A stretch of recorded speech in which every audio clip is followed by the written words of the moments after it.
Barthélémy Ngom. À la une, affaire des 29 milliards du Prodac, procès aujourd'hui entre Ousmane Sonko et Mame Mbaye Niang. Le ministre du Tourisme est arrivé au tribunal peu après 9h. Sonko, lui, n'est pas encore parti, mais ses avocats sont sur place. La gestion du programme des domaines agricoles communautaires à l'origine du différend entre Sonko et Mame Mbaye Niang. Eh bien, dans ce midi, RFM passe à la loupe les DAC. Vous allez le voir, il reste beaucoup à faire. Le président de la République sur la polémique qui entoure le train express régional. Macky Sall parle d'un débat de bas étage porté par ses détracteurs. Et puis les prières de la communauté mouride pour un Sénégal de paix et de stabilité. Les talibés ont pris d'assaut la grande mosquée de Porokhan pour se recueillir au mausolée de Sokhna Mame Diarra Bousso, la mère du fondateur du mouridisme, célébré donc ce 2 février. Dans ce midi, également, la réaction du président de la commission des lois de l'Assemblée nationale, Abdou Mbow, qualifie de simple contre-feu la proposition de résolution déposée par une vingtaine de députés de l'opposition pour la mise en accusation d'une dizaine de ministres et anciens ministres cités dans le rapport de la Cour des comptes sur la gestion du fonds force Covid-19. Quartier Badalo de Yara, au lendemain des échauffourées entre les habitants et les forces de l'ordre, c'est toujours la confusion. Les habitants ont passé la nuit dehors parce que sommés de quitter les lieux au profit d'un promoteur. Les forces de l'ordre ont encerclé le quartier. Les parents ont retenu leurs enfants à la maison. Ils ne sont pas allés à l'école. Le journal international, ce sera avec Nafissa Toussila. Le sport et la revue de la presse portent la signature de Georges Déthié. La problématique des infrastructures au Sénégal, opportunité en jeu. Débat dans la rubrique Point de vue, le prétexte. Le deuxième sommet sur le financement des infrastructures en Afrique. Rencontre qui s'est ouverte ce matin à Dakar.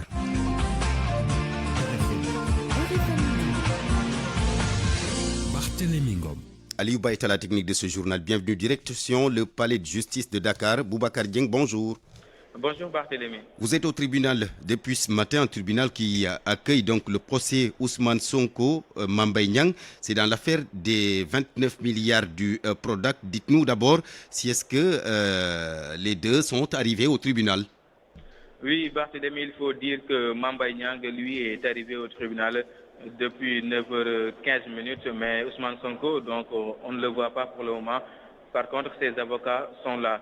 Et le dossier concernant Mame Mbaye Niang et Ousmane Sonko, ils ont été appelés à la barre vers les coups de 11h parce qu'il y a d'autres affaires aussi qui doivent être traitées dans ce tribunal-là. Maintenant, quand ils ont été appelés à la barre, les avocats de Sonko se sont présentés, Mame Mbaye Niang était là, ainsi que ses avocats. Et il a été retenu, ou bien selon l'un de ses avocats, Ousmane Sonko n'aurait pas reçu de citation à comparaître. Du coup, ça a soulevé un débat entre le juge et les avocats de Sonko et ceux de Mame Mbaye Niang. Et l'avocat en question qui a soulevé cela disant que Sonko n'avait pas reçu de citation à comparaître, en fait, lui n'était pas encore constitué partie civile. Et le juge lui a demandé d'abord de se constituer partie civile avant de pouvoir prendre la parole. Et du coup, le juge leur a demandé d'attendre encore quelques temps avant de revenir devant la barre, donc pour traiter cette affaire-là. Il faut aussi dire que, comme je l'ai dit tantôt, d'autres affaires sont à traiter et l'audience a été suspendue depuis 11h passées de 40 minutes et jusque-là, à partir de midi, nous attendons plutôt la reprise donc, des travaux ici au tribunal de Dakar. Barthélémy Ngom et non Barthélémy Diaz. Et Boubacar, j'imagine la forte présence des forces de l'ordre tout autour du tribunal. Oui, c'est très visible parce que déjà quand vous passez par la corniche ouest de Dakar, bon, d'habitude on ne voit pas des forces de l'ordre à ce niveau-là, mais aujourd'hui il y en a presque une vingtaine, non loin de la maison d'arrêt et de correction de Rebeuss.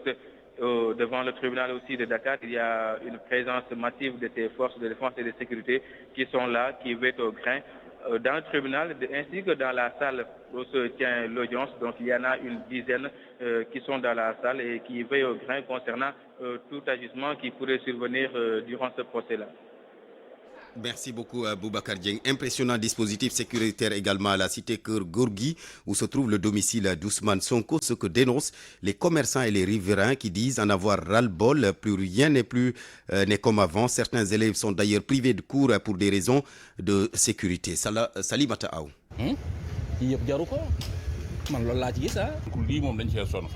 Ils sont dépités par cette situation qui commence à perdurer. day yàq liggéey bi day yàq sa journée day yàq lépp xam nga war a xëy liggéey si sa xel du dal dañ ko war a xoolaat quoi dëkk bi ñun ñëpp ñoo ko bokk tamit. Les habitants de la cité Keur Gorgui n'en peuvent plus. Presque toutes les écoles sont fermées aujourd'hui. Habillé d'un boubou blanc, cet homme a vu son personnel réduit pour des raisons de sécurité. Franchement, parce que suñuy logos fii la nekk ñuy liggéey mais s'il y a problème kenn say personnel sax tey jii man ci sur réduit parce que 2 mu ñoo ñëw sur 13 personnes 2 parce que ñëpp nga yaakaar ni problème day am dangam day am donc lii moom dañ cee sonn franchement. Non loin de là, Aliou tient une quincaillerie. Il se prépare à fermer son magasin pour ne pas voir son commerce vandalisé, dit-il. bu ñu indee seen mobilisation maanaam dañuy obligé suñu matériel suñu oto yi ak suñu bagage yëpp dañuy dégage xool fi ñu leen di làq te yooyu yëpp coono la. Policiers et gendarmes ornent l'entrée et le rond-point de la cité Keur Gorgui. Ce jeune mendiant ne sait pas où donner de la tête.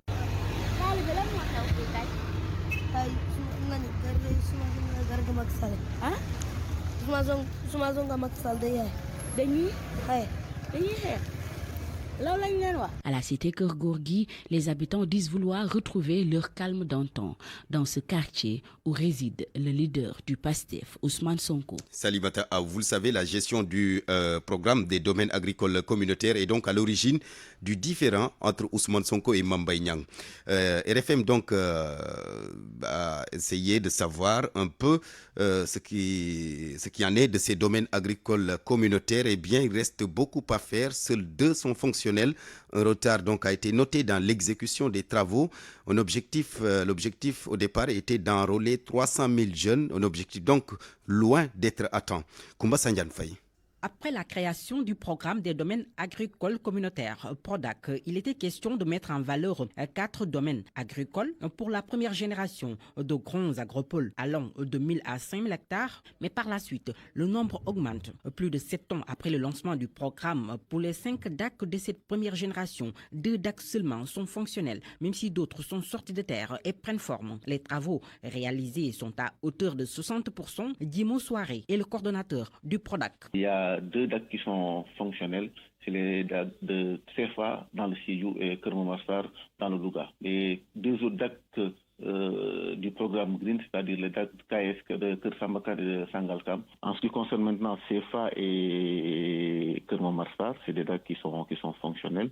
Nous avons des équipes là-bas, il y a des jeunes qui sont formés là-bas et nous continuons en tout cas à travailler dans le sens à aménager le maximum de surface pour permettre aux GA de s'y déployer. Un retard dû à un arrêt de travail, mais les choses ont repris. Le reste des DAC bientôt livrés. On a accusé du retard par rapport aux 12 DAC, les DAC de Keur Sambakar et de Sangalkam, parce qu'à un moment donné, comme vous pouvez le constater, les travaux ont été arrêtés parce qu'il y avait tout simplement quelques soucis administratifs entre le Trésor et l'entreprise qui était chargée de réaliser des travaux. Mais bon, nous avons repris en tout cas contact avec l'entreprise. 300 000 jeunes devraient être enrôlés dans le programme, ce qui serait une réponse à la problématique de l'emploi. Mais il faut encore patienter pour y arriver. Ce que je veux dire par là, en tout cas, pour le moment, il est vrai que nous sommes loin des 300 000 emplois, mais c'est un processus, comme je l'ai dit tantôt. Nous allons nous atteler dans les prochains mois et nous avons du potentiel pour y arriver, pour atteindre cet objectif. En parallèle, un autre projet qui est en cours va permettre de réaliser 4 autres DAC avec comme zone d'intervention Boulel, c'est à Kaffrine, Dodji, à Linguère, Ndiomato, dans le département de Foundiougne. Koumba Sandiane Faye, le président Macky Sall qui minimise la polémique de ces derniers jours sur le train express régional. Pour le chef de l'État, c'est un débat de bas étage porté donc par ses détracteurs qui, dit-il, n'ont aucune ambition pour le pays. Macky Sall invite d'ailleurs l'élite africaine à s'engager davantage pour le développement du continent. Écoutons le chef de l'État au micro d'Amadou Sabarba.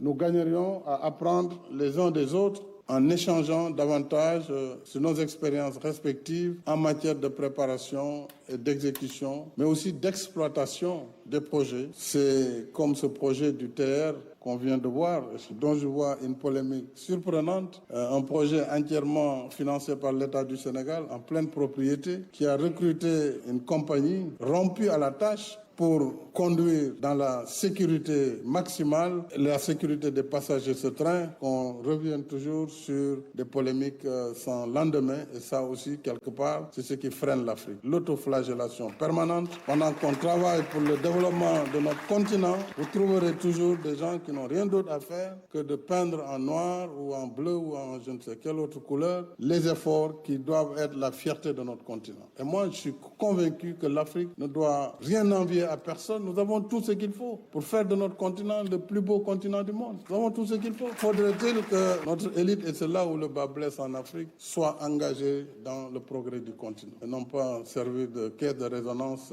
à des puissances perdues ou à des gens pour qui l'Afrique ne fera rien de bon. Et je pense que nous sommes là justement pour prouver le contraire. Et prouver le contraire, c'est de continuer la marche en avant de notre continent. Le chef de l'État qui s'exprimait donc en marge de la cérémonie d'ouverture du deuxième sommet de Dakar sur le financement des infrastructures en Afrique. Un sommet donc que nous allons évoquer tout à l'heure dans la rubrique Point de vue.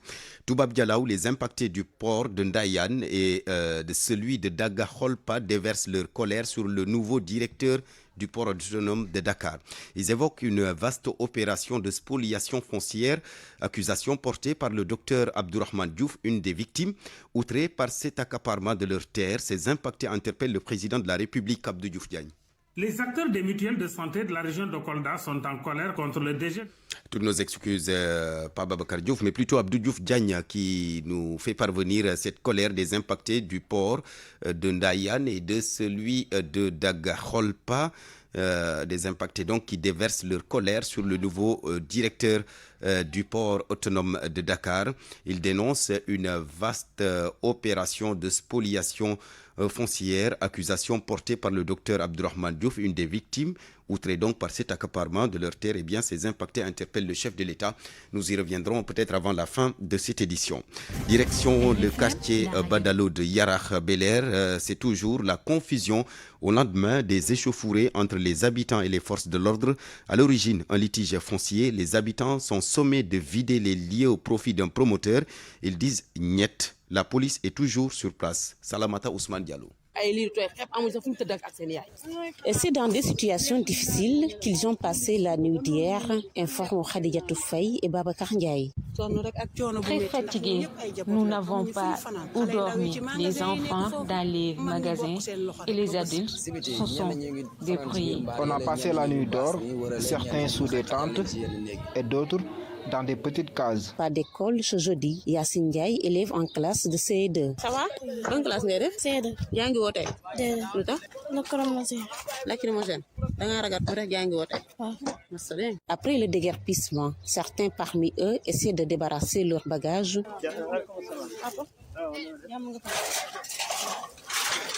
Khadindoy, larmes aux yeux, liste les biens qu'elle a perdus. J'avais des armoires, 3 frigos, des télévisions et j'ai tout perdu. Ils ont tout détruit.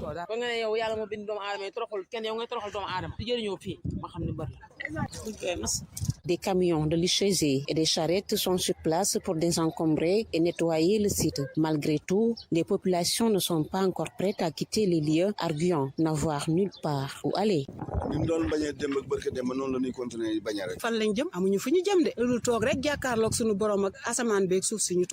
Salamata Ousmane Diallo, Yarakh, pour la Radio Futur Média. Eh bien, nous retournons à Toubab Dialaw où les impactés du port de Ndayane et de celui de Daga-Kholpa déversent leur colère sur le nouveau directeur du port autonome de Dakar. Ils évoquent une vaste opération de spoliation foncière, accusation portée par le docteur Abdourahmane Diouf, une des victimes. Abdou Diouf Diagne. Le collectif pour la défense des intérêts de Toubab Dialaw hausse le ton et demande l'arrêt des spoliations foncières dont ses membres disent être victimes. Il accuse des agents de l'État de profiter des projets comme le port de Ndayane pour distribuer des bouts de complaisance. Seynabou Ngom Bari. On ne parle pas d'un hectare ni de 2 hectares, mais on parle de milliers d'hectares. Non seulement ils mettent des titres fonciers globaux pour ensuite se départager comme des petits gâteaux, donner à leurs amis, à leurs copains, comme à leur habitude. C'est une bande de copains qui se partagent les biens d'autrui. Censé être un projet d'utilité publique, le port de Ndayane est devenu un scandale, selon Abdourahmane Diouf, l'une des victimes. Il met au banc des accusés le président Macky Sall et le nouveau directeur du port autonome de Dakar.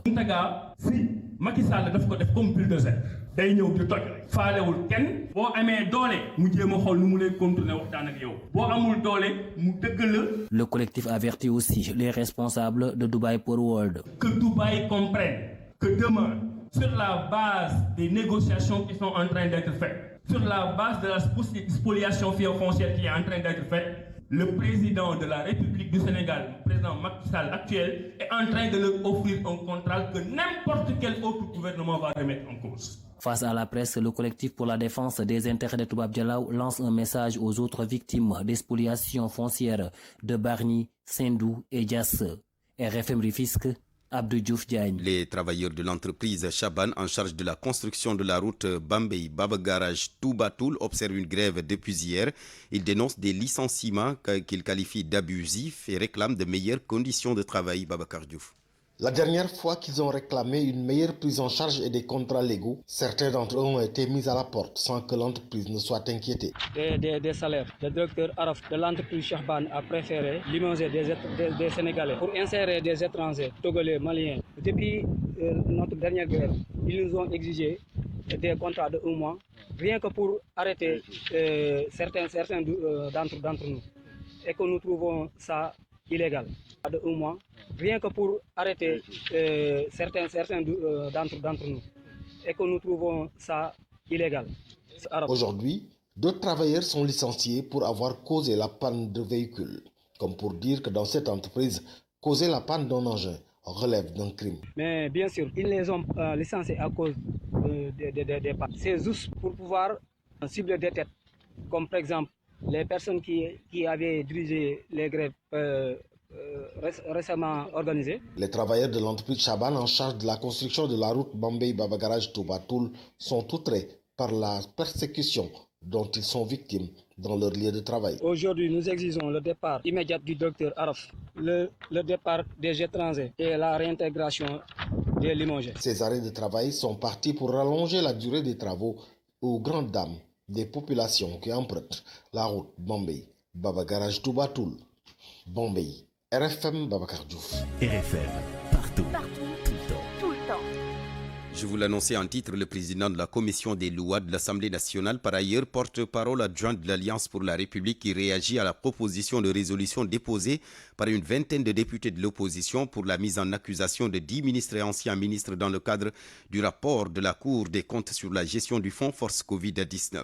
Abdou Mbow parle de simples contre-feu allumés par une opposition en mal en point actuellement.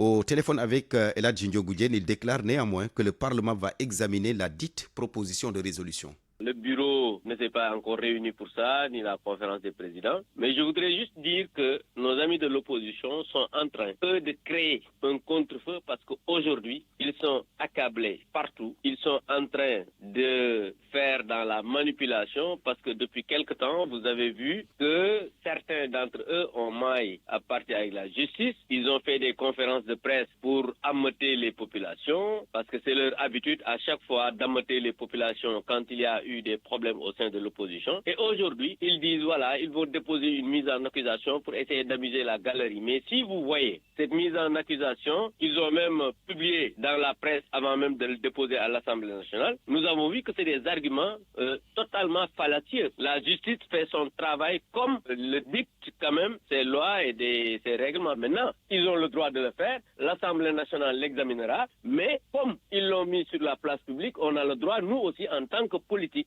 en tant que député, de se prononcer par rapport à cette question. Vous dites que l'Assemblée nationale va examiner cette proposition de résolution de mise en accusation, mais est-ce que cette initiative a des chances d'aboutir? Pouvez-vous nous expliquer, vous, en tant que président de la commission des lois? Prématuré, moi, en tant que président de la commission des lois, de dire si ça va aboutir ou pas. L'Assemblée nationale est une institution qui travaille normalement et qui examine toutes les requêtes, contrairement à ce que les députés de l'opposition font penser à l'opinion. Maintenant, il y a des requêtes qui aboutissent, il y a des requêtes qui n'aboutissent pas. Il y a des requêtes qui ne méritent pas quand même d'être examinées parce qu'il y a le règlement intérieur qui nous dit comment fonctionne l'Assemblée nationale. Abdou Mbow, le président de la commission des lois de l'Assemblée nationale. La transhumance politique en question, on en parle dans ce midi avec la dernière sortie de l'ex-directeur général de l'ONAS, l'Office national de l'assainissement du Sénégal, Lansana Gagny Sakho, une sortie donc qui fait couler beaucoup d'encre et de salive. Mais ce qui choque le plus, c'est son changement de discours une fois sorti du camp du pouvoir. Anna Rocha. D'ancien allié du président de la République, Lansana Gagny Sakho est devenu farouche opposant de Macky Sall. Il y a 2 ans à peine, l'ancien directeur de l'OFOR, l'Office des forages ruraux, n'éprouvait aucune sympathie pour le patron de PASTEF, les Patriotes. Voici ce qu'il disait dans les médias. C'est l'avenir de ce pays dont il s'agit. Vous avez des gens qui n'ont jamais, je dis bien, jamais travaillé de leur vie, qui disent qu'ils vont réclamer le pays. Si on a dit qu'ils ont travaillé dans leur vie, qu'est-ce qu'ils ont fait? Assis derrière un bureau, passer leur temps à fiscaliser les entreprises. Vous allez confier ce pays à ces gens-là? Non, non et non.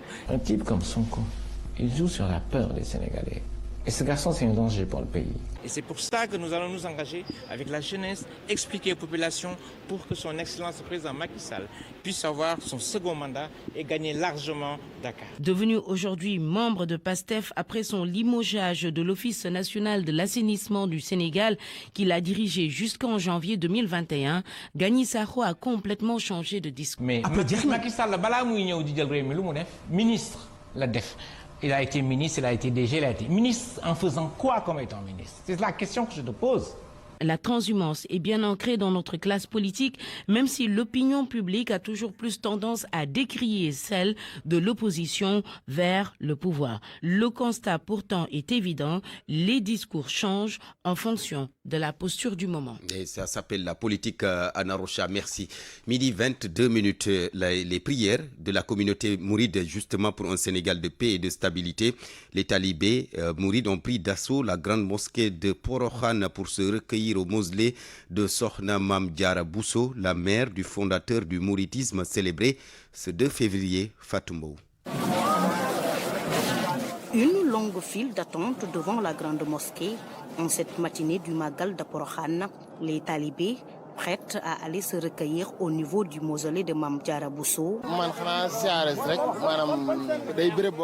On est venu se recueillir au mausolée de Sokhna Mame Diarra Bousso, une femme modèle et pieuse.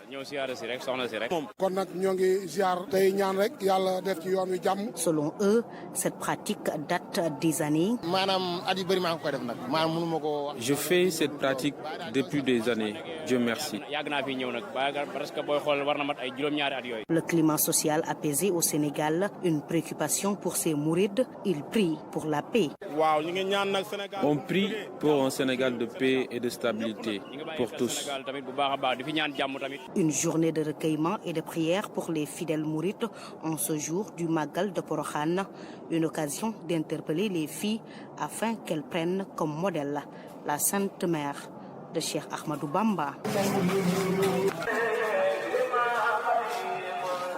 Fatou Mbow, Porokhan, Radio Futur Média. Et puis un religieux catholique qui souhaite bon Magal de Porokhan à la communauté mouride, le frère Pierre Niang qui magnifie la vie et l'œuvre de Sokhna Mame Diarra Bousso, le frère Pierre-Marie Niang, membre de l'ordre des prêcheurs dominicains, docteur en théologie option islamologie. Il est au téléphone avec Georges Déthié-Diop.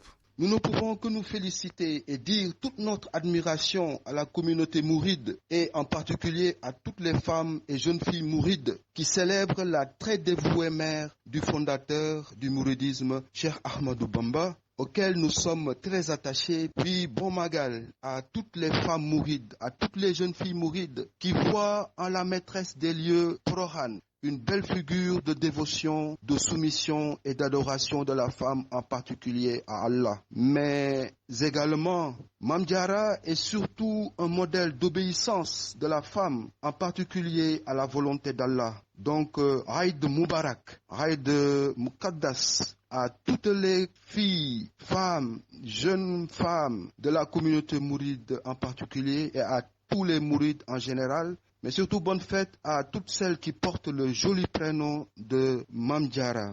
Nous tenons à préciser que la perspective musulmane de ce poème Fudzi va évidemment de soi. Néanmoins, Cette perspective musulmane n'enlève en rien la beauté de ce poème Hassida sur Marie. On peut l'inscrire de façon générale dans le discours du Coran sur Marie. Cette différence théologique que nous soulignons entre la perspective biblique et coranique sur Marie n'enlève en rien le fait que Marie pourrait assurément constituer un pont pour l'établissement de la relation fondée sur la compréhension mutuelle et la paix, ainsi que la solidarité entre chrétiens et musulmans. Le frère Pierre Marignang, qui est donc en mission dans le diocèse de Yamoussoukro, c'est en Côte d'Ivoire.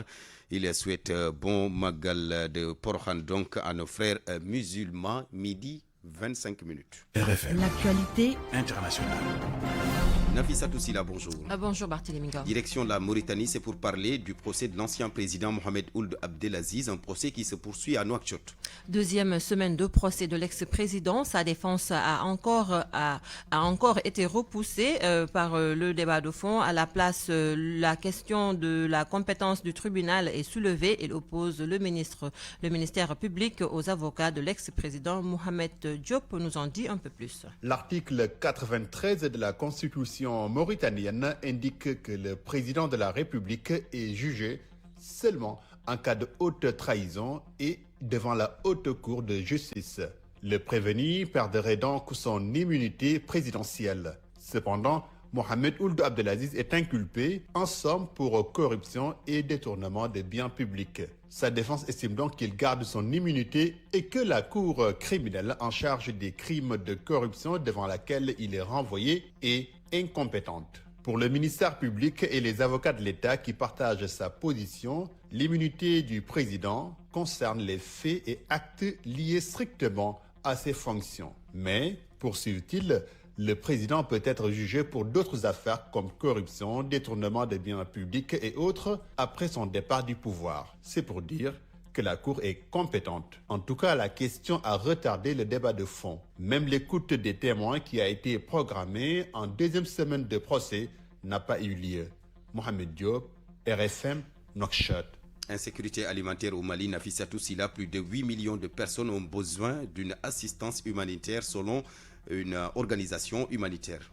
L'annonce de ce chiffre a été faite au cours du lancement du plan de réponse humanitaire 2023 de OCHA, plan qui vise à faire face aux besoins vitaux des gens affectés par la crise multisectorielle qui sévit dans le pays selon les responsables. Abdoulaye Zanga. Ce plan 2023 vise 3 objectifs stratégiques. Il s'agit de sauver des vies, la résilience des communautés vulnérables ainsi que l'amélioration des services sociaux de base, affirme Lucien Simba, chef adjoint du bureau de coordination des affaires humanitaires OCHA. Cette année, les besoins humanitaires ont augmenté de 20% par rapport à l'année précédente. Les régions les plus touchées se trouvent au centre du pays. Il s'agit entre autres des régions de Mopti et Badiangara. Cette situation est causée par l'insécurité et les changements climatiques selon OCHA Mali.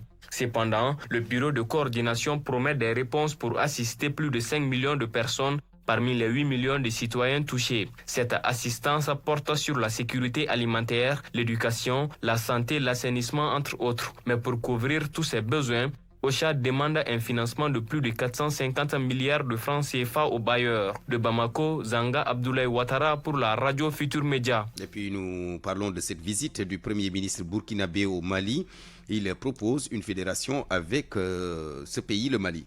Une fédération avec son pays et le Mali, tous deux confrontés à la violence djihadiste et qui ont exigé le départ des soldats français de leur territoire à Wambaye. Apollinaire Kielem de Tambela, préoccupé par la lutte contre le djihadisme. Le Premier ministre burkinabé n'a pas hésité à proposer la création d'une fédération entre son pays et le Mali. Après sa visite effectuée à Bamako, mardi et mercredi, Kielem de Tambela a déclaré, je cite, « Nous pouvons constituer une fédération souple en se renforçant et en respectant les aspirations des uns et des autres chez eux. » Fin de citation.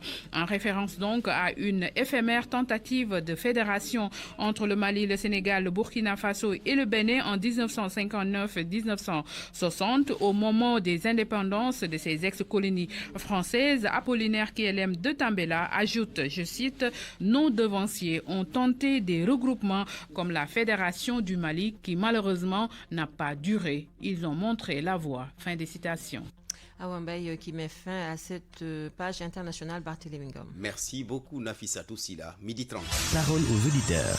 L'actualité, qu'en pensez-vous? Moi je pense que vous devez. Réagissez dans nos éditions d'information sur l'actualité. Bonjour. Du lundi au vendredi, vous avez la parole sur RFM.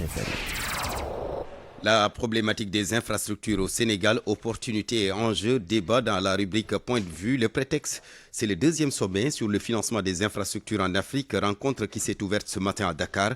Nous serons avec Mamadou Anne, expert en management et gestion, et Abdoulaye Seck, économiste enseignant à l'université Cheikh Anta Diop de Dakar. RFM Sport. Oui, Georges Déthié-Diop avec ses habits de sportif dans ce studio. Bonjour Georges. Bonjour Barthélémy Ngom. La Coupe du Monde, oui, féminine. Les Lions prêtes pour la Nouvelle-Zélande. Elles sont prêtes pour entamer les barrages du mondial. Une liste de 23 joueuses a été publiée ce matin. Cheikh Tidiane Diagne.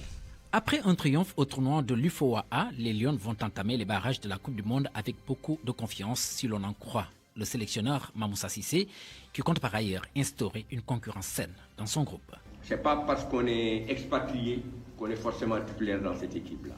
On a des jeunes joueuses qui sont là.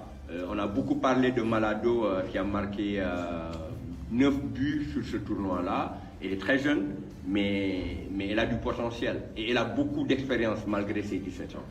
Ça veut dire aujourd'hui, malgré son jeune âge, elle a beaucoup d'expérience. Elle a un certain niveau, de même que Marem Babou, qui était le capitaine des U20.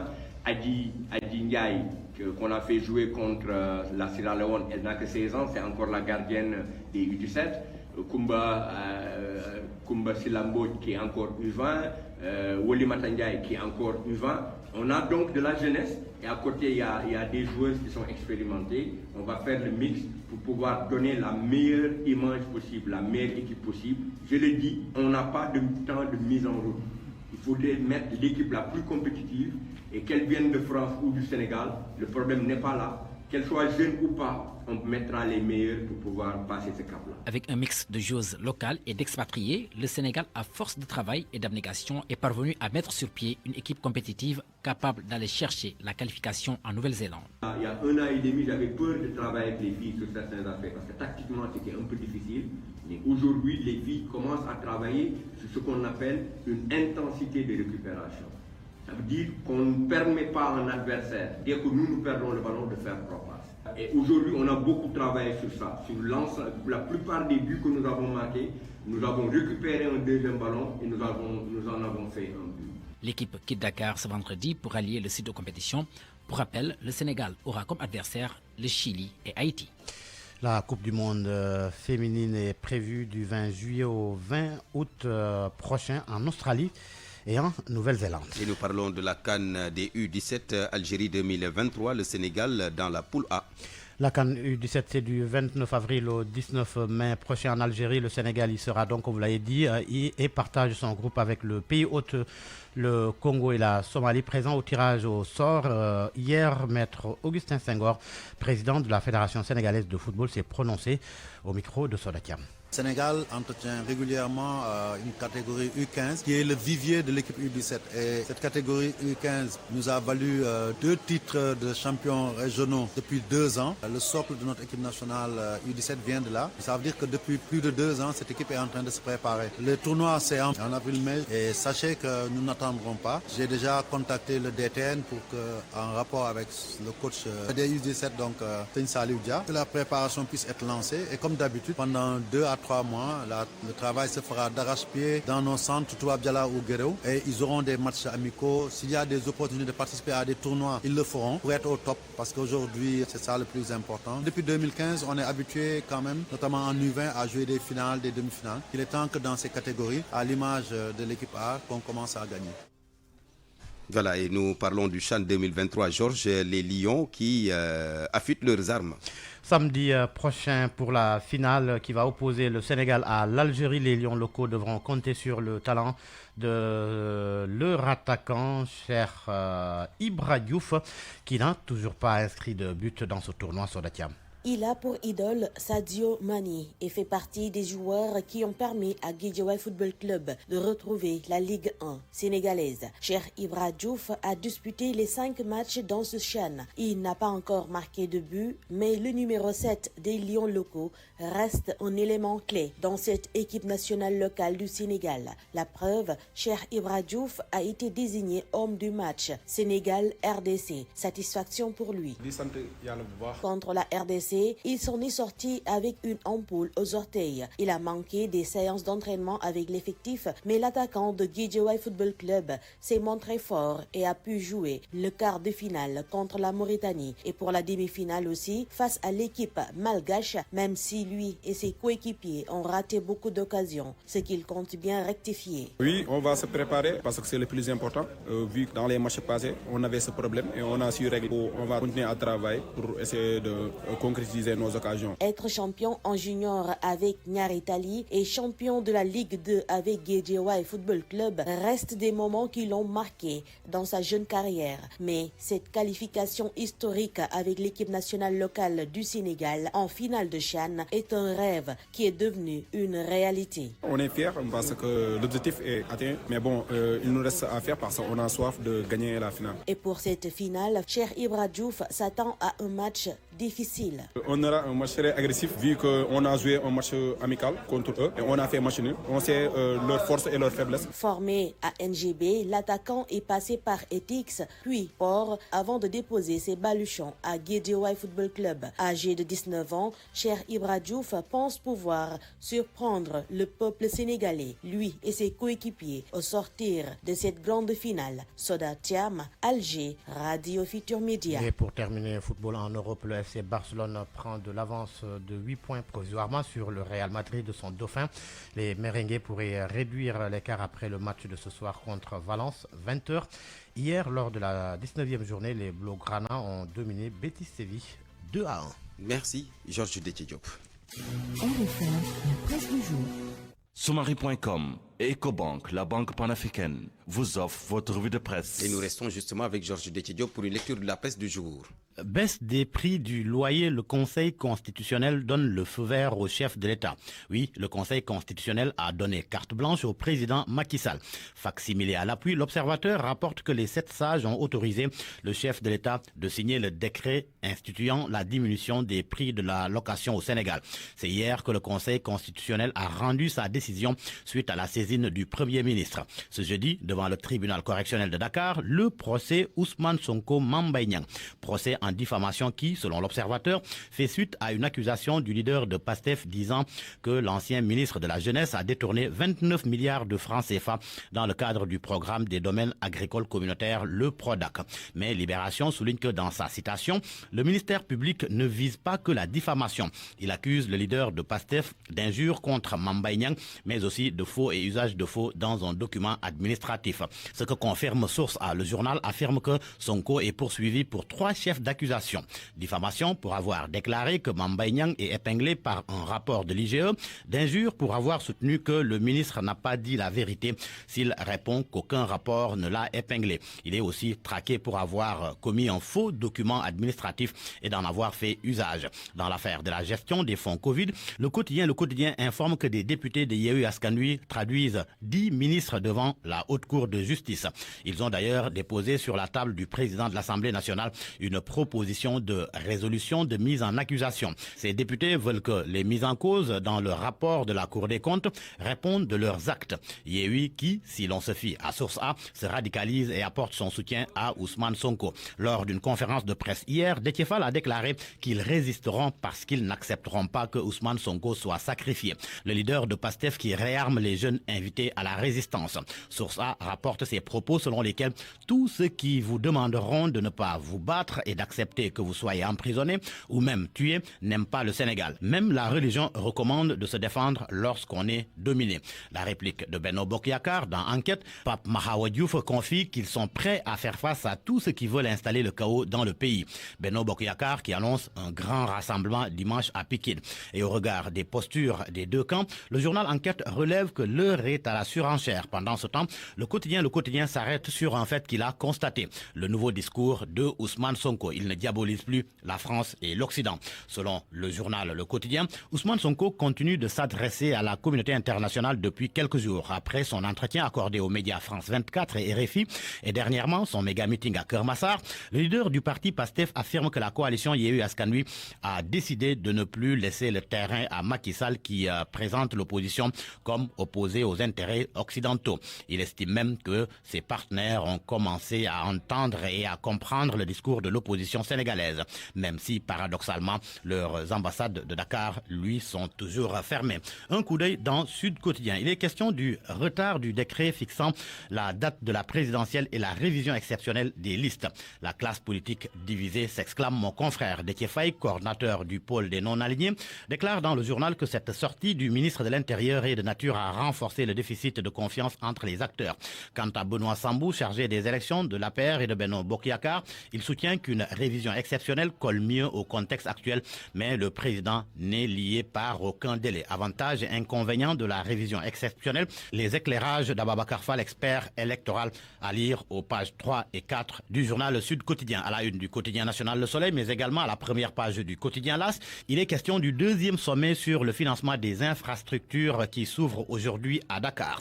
L'Afrique se cherche une nouvelle voie selon le quotidien gouvernemental. Le président Paul Kagame prendra part à cet événement aux côtés du président Macky Sall. Le journal fait savoir que depuis le premier sommet, plus de 400 milliards de dollars ont été investis dans les infrastructures en Afrique. Las de dire le sommet de Dakar pour appâter le privé. Les sports pour boucler, il est question de la finale du CHAN qui va opposer le Sénégal à l'Algérie samedi prochain. Maya Sinmar confie dans Record qu'ils savent comment contrer l'Algérie. Pour Augustin Senghor, on ne doit pas se suffire d'aller en finale. Le quotidien Stade parle de la CAN 2022 en poche et du CHAN 2023 dans le viseur. Le rêve d'un doublé historique. Après 6 février, maintenant 4 février. À vos kiosques et bonne lecture. Soumari.com et Ecobank, la banque panafricaine, vous ont offert votre revue de presse. Parole aux auditeurs. L'actualité, qu'en pensez-vous? À midi 42 minutes, la problématique des infrastructures au Sénégal, opportunités et enjeux. C'est le sujet donc à débattre dans la rubrique Point de vue. Le prétexte, c'est le deuxième sommet sur le financement des infrastructures en Afrique, un sommet qui s'est ouvert ce matin à Dakar. Pour en parler, nous sommes avec Mamadou Anne. Monsieur Anne, bonjour. Bonjour. Vous êtes expert en management et gestion. Notre deuxième intervenant, Abdoulaye Seck. Monsieur Seck, bonjour. Bonjour Barthélémy. Vous êtes économiste, enseignant à l'université Cheikh Anta Diop de Dakar. Je donne la parole d'abord à Mamadou Anne, expert en management et gestion. Monsieur Anne, le sommet donc sur le financement des infrastructures en Afrique qui s'est ouvert aujourd'hui à Dakar et qui nous sert aujourd'hui de prétexte pour parler de la problématique des infrastructures au Sénégal. D'abord, selon vous, quel modèle de financement doit-on avoir pour les pays ou alors quel est le modèle de financement le plus adapté pour les pays africains, particulièrement pour le Sénégal? Alors, merci beaucoup. Alors, le modèle de financement doit être adapté à notre vision. Ça veut dire que quand vous voulez construire un pays, vous mettez en place une vision, des objectifs clairs par rapport à là où vous voulez amener votre pays. Et tout cela doit être très structuré. Il faut qu'il y ait une logique d'investissement. Ça veut dire que l'argent que vous allez mettre, c'est pourquoi. L'objectif, c'est quoi? La vision. Et vous allez mettre tous les investissements en fonction de l'objectif que vous vous êtes fixé.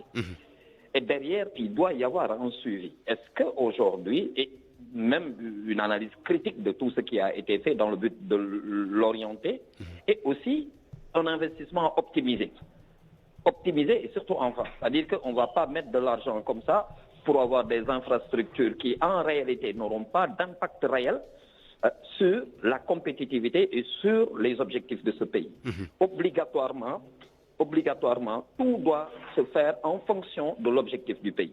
Parce que si vous faites des investissements sans cela, vous aurez perdu du temps, perdu de l'argent, et ça, on ne peut plus se le permettre. Nous, les pays qui n'en ont pas beaucoup, qui n'ont pas beaucoup de ressources. Alors, il faut financer sur la base du budget ou alors faire appel au privé. Qu'est-ce que vous prônez le plus? Alors, moi, je pense qu'il faut un partenariat privé-public. Parce qu'en fait, aujourd'hui, ces infrastructures sont très utiles. Le développement d'un pays, ça, on le veuille ou non, dépend aussi de son niveau, le niveau des infrastructures. Si vous voulez aller loin, il faut mettre des infrastructures.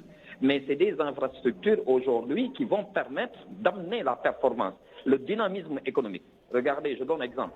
Des corridors qui aujourd'hui vont lier toute l'Afrique, mais c'est très intéressant parce qu'on peut faire des joint ventures rien que sur, aujourd'hui, la faisabilité. C'est-à-dire que quand vous prenez des entreprises sénégalaises, des entreprises camerounaises, etc., tout ce qui se lie pour faire de grandes infrastructures africaines. Mais regardez le développement que ça crée. Derrière, il y a toute une chaîne de valeur à développer et qui permet à ce pays-là, à ces entreprises, non seulement de participer au développement de cette économie, mais en même temps qui crée des emplois, qui crée de la richesse et qui augmente même les capacités, qui capacitent tous les autres. Parce que si vous vous regroupez, vous avez la possibilité, chacun, d'amener un plus pour aujourd'hui avoir des infrastructures qui serviront non seulement à vous, mais qui vont servir à l'économie. Et surtout dans ce temps-là où on parle de globalisation. Et qui vont servir à des générations. Je reviens à vous tout à l'heure, Mamadou Anne. Le temps de donner la parole à M. Sek Abdoulaye. Quel est le dosage à faire entre le public et le privé pour éviter en tout cas que ces financements ne soient vraiment pas un poids lourd pour nos budgets? Merci, Barthélémy. Mais moi, je voudrais d'abord, avant de répondre à votre question, revenir juste sur le fait qu'il y a d'abord le choix, c'est-à-dire la priorisation des investissements à faire. Il ne s'agit pas de faire des investissements pour faire des investissements avant d'aller maintenant dans le modèle de financement. C'est-à-dire le type d'infrastructure. Quel type d'infrastructure? Oui, ce type d'infrastructure à financer, à mettre en avant. Il faudrait pas qu'on se trompe. Nous devons prioriser des investissements par rapport à notre niveau de développement et à notre vision par rapport d'ici à moyen et long terme. C'est-à-dire qu'est-ce que nous voulons mettre en place à moyen et long terme et quels sont les outils maintenant pour le faire. Donc c'est le choix qui est très important parce que si nous devons choisir des investissements, il faut aller vers des investissements qui puissent augmenter la capacité de l'économie à produire de la richesse et de l'emploi. Mais au-delà également, à permettre à cette même population développement du capital humain et un accès à des infrastructures de base de qualité.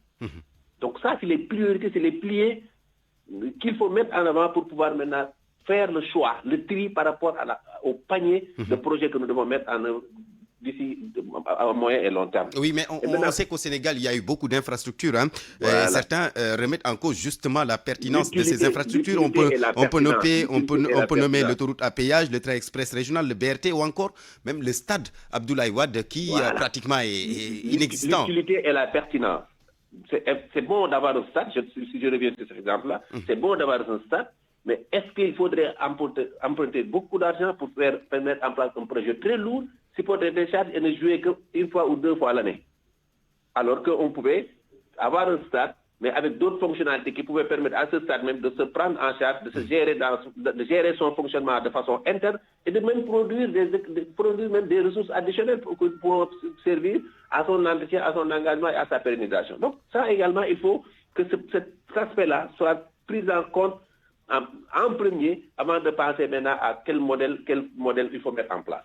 Et dans la mise en place de ces modèles de financement, moi je suis d'accord avec les PPP, mais je suis d'accord également qu'on ne peut pas développer un pays sans développer également en même temps ce qu'on appelle son secteur privé. Quoi qu'on puisse dire, quel que soit le montage qu'on doit adopter, nous devons toujours essayer d'insérer notre secteur privé, d'aller avec notre secteur privé, parce qu'il y a un financement additionnel que toujours le secteur privé peut apporter à travers ses relations, mais à travers également sa capacité. Avoir un secteur privé fort. Oui, et ce secteur privé a ses relations au niveau international. Au-delà de tout aller de tout chercher par l'État, il y a toujours une partie qui doit être financée par le secteur privé à l'interne, et par ses relations et par sa capacité interne. Et il faudrait également qu'on essaye de voir parmi les projets que nous sommes en train de mettre en place, les modèles de financement. Nous ne sommes plus à l'ère de ces préconcessions, nous ne sommes plus à l'ère de ces concessions à tout va. Nous avons eu beaucoup de problèmes, des contrats qui ont été renégociés, des contrats qui ont été arrêtés et qui nous ont valu des sanctions, où nous sommes allés en justice avec des entreprises parce que ces contrats-là étaient devenus des contrats léoniens pour notre développement, mais également pesant sur notre budget. C'est cet aspect-là qui fait que nous ne sommes plus à l'ère de tout accepter. D'accord. Il faut prioriser justement. Récemment, une polémique est née autour du train express régional. On a entendu le chef de l'État tout à l'heure dans ce midi répondre pour dire que c'est un débat de bas étage porté donc par ses détracteurs. Alors que ce n'est pas un débat de bas étage. Parce que pour ce cas précis, il y avait d'autres possibilités avec Meridiam, au même titre que avant même qu'on puisse contracter avec la SNCF qui traîne les pieds. Donc il faut savoir que c'est parce qu'il y a eu l'apparition peut-être de Meridiam et d'autres offres beaucoup plus sensationnelles que nous sommes arrivés à trouver un terrain d'entente pour ce cas précis. Parce que la SNCF n'avait pas voulu prendre d'engagement pour ce type de contrat-là, qui fait que l'entreprise qui vient ou la société qui vient de l'étranger, qui prend des engagements, qui ne peut pas prendre des risques, et vient pour tout simplement faire de l'exploitation ou faire de la maintenance, ne prendra aucun risque. L'État qui prend tous ces risques-là, c'est des contrats-là qu'il faut éviter. Parce que nous avons la possibilité de travailler sur ces contrats à l'interne, de pouvoir trouver d'autres partenaires additionnels et de multiplier les partenaires et de prendre là les meilleures options possibles par rapport à notre niveau de développement et à notre capacité. Malheureusement, Abdoulaye Seck, nous sommes rattrapés par le temps. Toutes mes excuses à vous également, Mamadou Anne. J'aimerais bien vous donner la parole pour une seconde fois, mais malheureusement, nous sommes rattrapés par le temps. De toute façon, vous allez poursuivre le débat tout à l'heure dans le journal de 13h avec Eladji Goudjen. Merci beaucoup, Mamadou Anne, expert en management et gestion. Merci également, Abdoulaye Seck, économiste, enseignant à l'université Cheikh Anta Diop de Dakar. Mesdames, Messieurs, merci à vous. C'était le midi présenté par Barthélémy Ngom, mise en onde Aliouba, digitalisation Yassine Pouy, chef d'édition Awam Baye. Et puis cette formation qui vient juste de nous parvenir, l'imam Tal qui avait été porté disparu lundi passé, notez que son corps a été retrouvé à la zone de captage. Information que je découvre en même temps que vous.